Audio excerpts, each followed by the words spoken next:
Selamat datang di Alur Donghua. Kali ini Mimin akan cerita novel The Crown, Emperor of Eternity.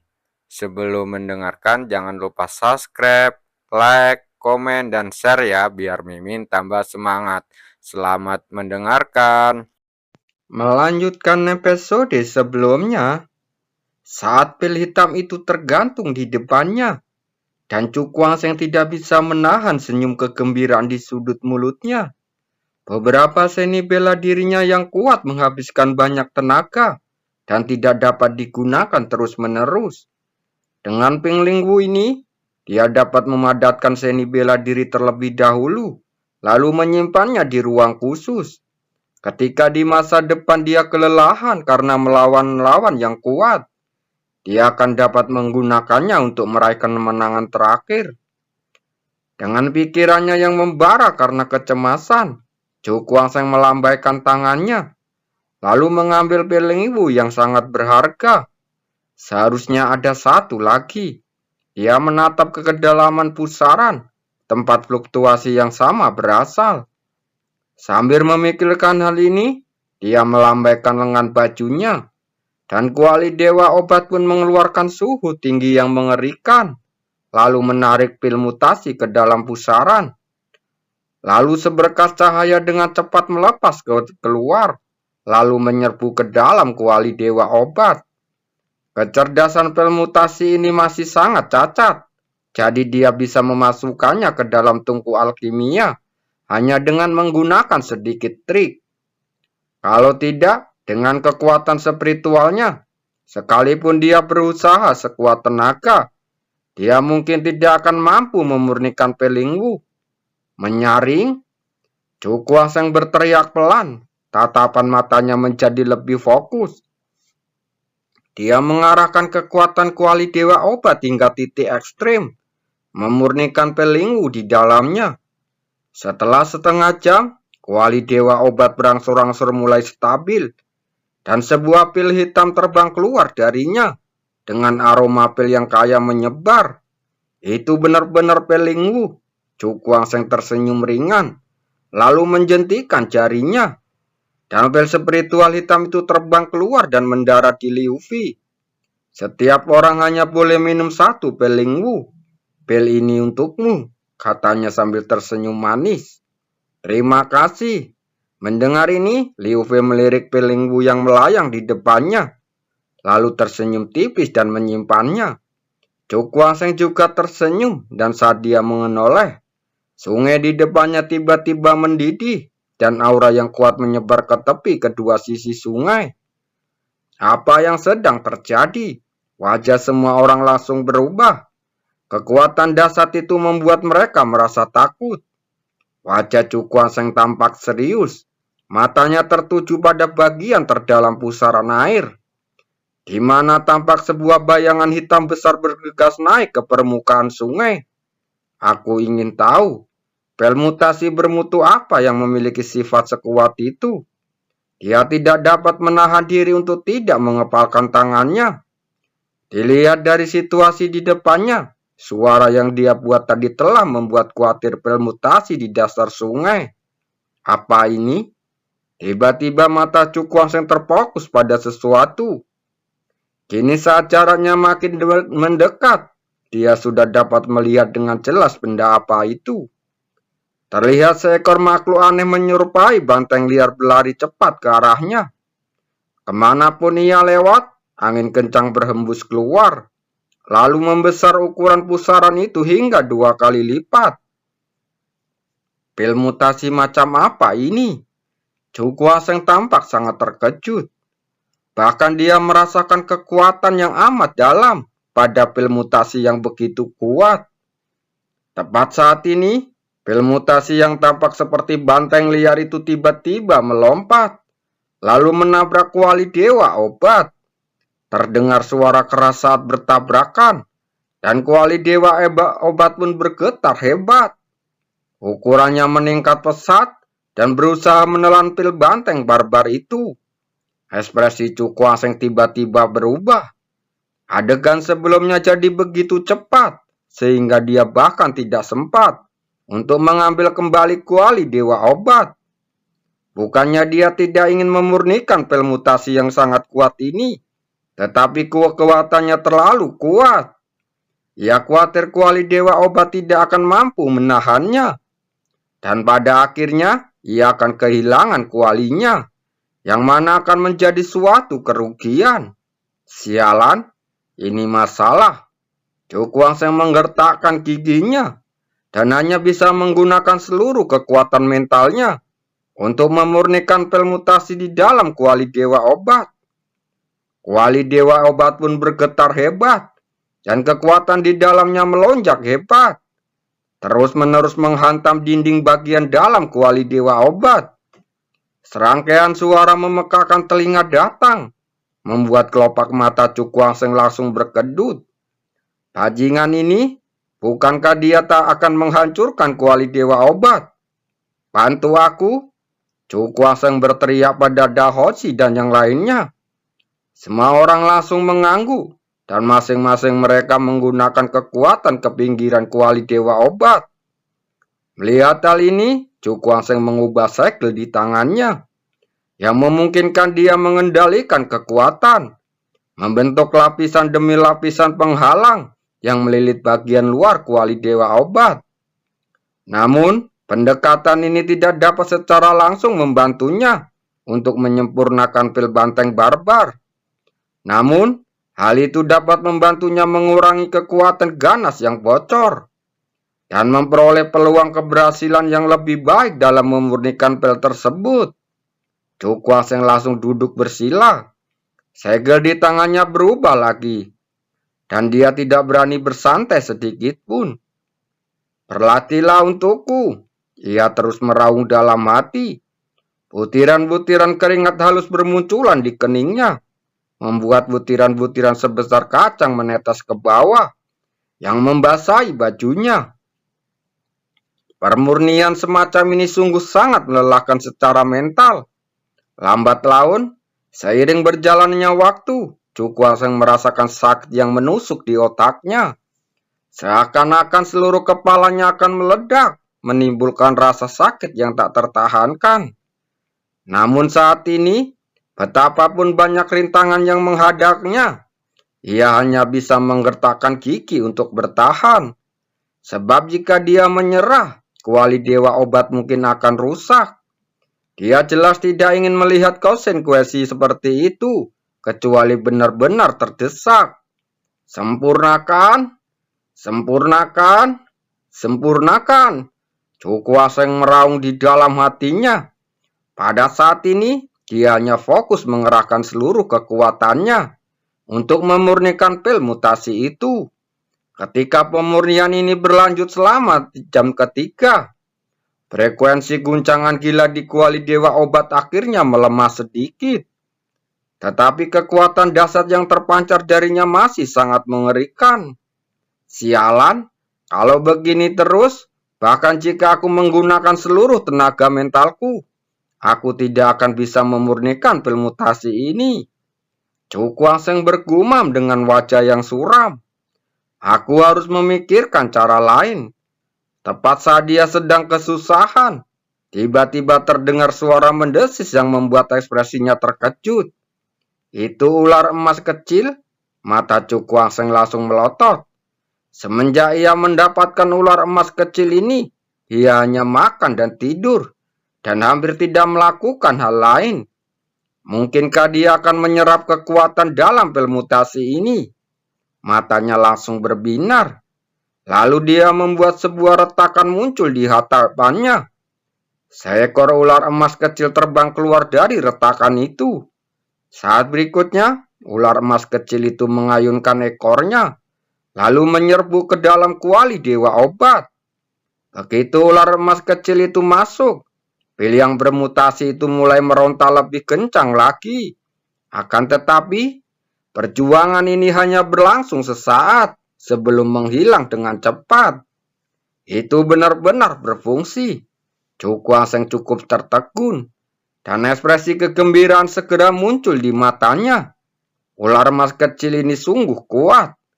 Ia tidak hanya dapat menyerap kekuatan guntur pil, tetapi juga kekuatan dahsyat yang terkandung dalam pil yang bermutasi.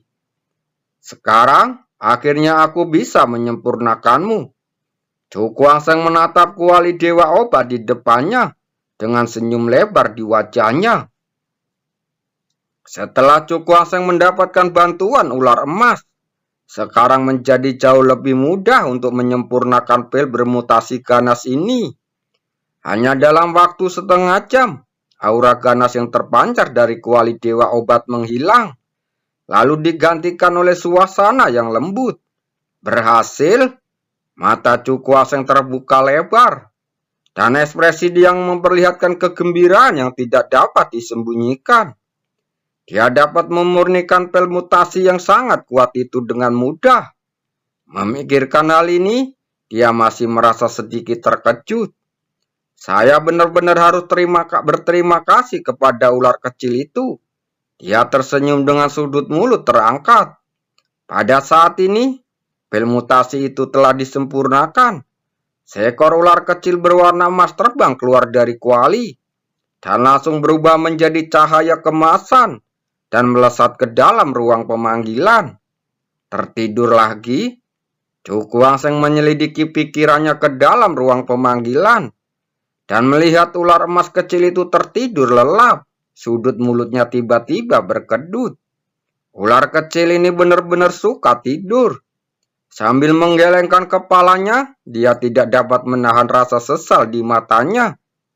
Dia awalnya ingin menggunakan kekuatan ular kecil itu untuk memurnikan lebih banyak pil bermutasi. Tetapi melihat situasinya saat ini, mustahil untuk mencapai tujuannya. Terlalu serakah itu tidak baik. Aku sudah mendapatkan banyak hal. Cukuangseng berubah pikirannya dan segera merasa lega. Dia mengulurkan tangannya dan cahaya putih abu-abu melesat keluar dari kuali dewa obat. Lalu berubah menjadi pil bundar yang tergeletak di telapak tangannya. Kakak Cu, pil apa ini? Dahoshi yang lainnya tidak dapat menahan rasa penasaran saat bertanya. Sebelumnya, mereka telah menghabiskan sebagian besar energi mereka untuk membantu memurnikan pil mutasi ini. Cukuangseng menatap pil berwarna abu-abu itu. Setelah beberapa saat, dia menggelengkan kepalanya. Saya tidak tahu asal-usulnya secara spesifik. Bahkan saudara Cu pun tidak tahu. Tatapan mata dan Hoji bahkan lebih terkejut. Tampaknya asal-usul pil ini mungkin sangat luar biasa. Cukuangseng tampak berpikir sejenak. Pil berwarna putih abu-abu ini di tangannya tampak tidak seperti sesuatu yang istimewa. Bahkan tidak ada aroma pil yang seperti pil biasa. Apa asal-usulnya pil ini? Dia mengerutkan kening. Lagi pula, dia tidak percaya bahwa pil yang menghabiskan begitu banyak energi untuk memurnikannya bisa menjadi sesuatu yang biasa. Kita hanya bisa menunggu dan melihat ke depannya. Untuk saat ini, yang lebih penting adalah memasuki kedalaman makam. Cukuangseng menyingkirkan pil abu-abu putih itu, mengangkat kepalanya untuk melihat ke depan. Ayo pergi. Dia melambaikan tangannya untuk menyingkirkan kuali dewa obat, kemudian melompat ke seberang sungai. Setelah pemurnian sebelumnya, hanya sebagian kecil pil mutasi yang tersisa di bagian sungai ini. Kebanyakan pil mutasi yang tersisa ini tersembunyi jauh di dasar sungai. Dan mereka tidak akan khawatir selama suaranya tidak terlalu keras. Jadi kali ini mereka menyeberangi sungai tanpa menemukan kendala apapun. Di seberang sungai, Cukuangseng dan kelompoknya turun dari udara, lalu mendarat di tanah kuno. Dibandingkan sebelumnya, suasana kuno di sini lebih pekat. Seluruh dunia diselimuti lapisan kabut kuning muda yang terlihat suram yang membuat orang merasa sangat tertekan. Tampaknya pertempuran besar terjadi di sini. Cukuangseng menatap langit yang redup. Matanya berkedip-kedip saat dia berkata, Meskipun tidak ada mayat yang berserakan di tempat ini, namun suasana tragis di udara bagaikan angin kencang yang tertiup di wajahnya, membuat kulitnya tanpa sadar menegang. Saudara Danho, apakah Anda kenal tempat ini? Chu Guangsheng menoleh untuk melihat Dahoji saat bertanya. Ini merupakan pertama kalinya dia memasuki penjaga makam ini, jadi dia belum tahu apa-apa. Mendengar ini, Dahoji merenung sejenak, lalu menunjuk jarinya saat berkata, "Menurut informasi yang kami peroleh hari itu, ada alun-alun Qingqiu jauh di dalam makam ini." Alun-alun Qingqiu? Mendengar tempat kata ini, Chu Guangsheng langsung bingung. Karena bahkan dia belum pernah mendengar tentang alun-alun Qingqiu ini di kehidupan sebelumnya. Melihat kebingungan di mata semua orang, Danhoji tersenyum lalu menjelaskan. Alasan mengapa tempat ini disebut alun-alun Qingqiu adalah karena ada banteng muda hijau besar di tengah alun-alun. Di punggung batu lembu biru itu tersebut, terdapat patung seorang anak berusia 7 atau 8 tahun. Ekspresi Chu Guangsheng langsung berubah saat bertanya, apakah alun-alun ini terkait dengan tempat pemakaman penjaga makam? Tepat, Dahoji mengangguk. Menurut rumor, ada sebuah makam besar tepat di belakang alun-alun Qingqiu, dan penjaga makam dimakamkan di dalamnya. Mendengar ini, ekspresi semua orang tiba-tiba menjadi panas. Kekuatan penjaga makam itu sangat mencenangkan. Tempat di mana dia dikuburkan pasti penuh dengan harta karun, dan bahkan banyak peluang besar yang tersembunyi. Saudara Chu, haruskah kita pergi sekarang? Chu Guangsheng mengangguk, dan kelompok yang dipimpin oleh Dahoji dengan cepat bergegas ke alun-alun Qingqiu. Selama penerbangan, VR, ada apa denganmu? Chu Guangsheng menoleh untuk melihat Liu Fei di sampingnya. Mata Liu Fei sedikit linglung. Dia kembali sadar setelah mendengar pertanyaan Chu Guangsheng. Dia hanya menggelengkan kepalanya pelan, lalu berkata, "Aku juga tidak yakin. Aku selalu merasa ada sesuatu yang menarik perhatianku." "Apakah ada sesuatu yang menarik perhatian Anda?" Chu Guangsheng mengerutkan kening. Ini adalah pertama kalinya bagi mereka memasuki makaman ini. Bagaimana mungkin ada sesuatu di sini yang bisa menarik perhatian VR? Pergi saja dan melihat. Maka kamu akan tahu. Liu Fei menekan gejolak dalam hatinya saat berkata sambil tersenyum. Chu Guangsheng hanya mengangguk. Ini adalah satu-satunya cara untuk saat ini. Aku juga penasaran. Apa sebenarnya yang membuat VR tertarik? Dia memandang ke kejauhan dan sosoknya segera menghilang di balik langit yang jauh. Setengah hari kemudian, kecepatan kelompok itu berangsur-angsur melambat dan mata mereka tanpa sadar beralih ke satu tempat. Di ujung cakrawala, tampak sebuah persegi besar dengan garis besar yang menjulang. Aura perubahan dan keagungan beriak di udara, membuat orang merasa seolah-olah berada di alam liar. Kita hampir sampai, kata Dahoji, dan semua orang kembali mempercepat langkahnya, melesat ke langit bagaikan kilat. Setelah terbang selama setengah jam, Chu Guangsheng dan yang lainnya akhirnya tiba di dekat alun-alun. Mereka menatap ke arah lapangan luas dan tak terbatas di hadapan mereka, dengan ekspresi terkejut yang sulit disembunyikan. Apakah ini alun-alun Qingqiu? Chu Guangsheng bergumam pelan. Matanya segera melihat ke arah tengah alun-alun, dan wajahnya segera berubah. Di matanya tampak seekor banteng batu hijau setinggi 1000 kaki. Dan di atas banteng batu itu duduk seorang anak gembala, yang tampak masih anak-anak sedang memainkan seruling. Tetapi yang mengherankan ialah, walaupun gembala itu kelihatan baru berusia 7 atau 8 tahun. Kedua pupil matanya sangat terang, seolah mengandung kebijakan yang tak terhingga, dan dapat melihat isi hati orang dalam sekejap. Ah, ternyata kamu ada di sini juga. Pada saat ini, suara tawa terdengar, menyebabkan suhu menjadi turun dengan cepat. Cukuangseng melihat ke arah datangnya suara itu. Tatapannya langsung tertuju pada tatapan dingin yang muncul dari matanya. Yun Hayo, terima kasih.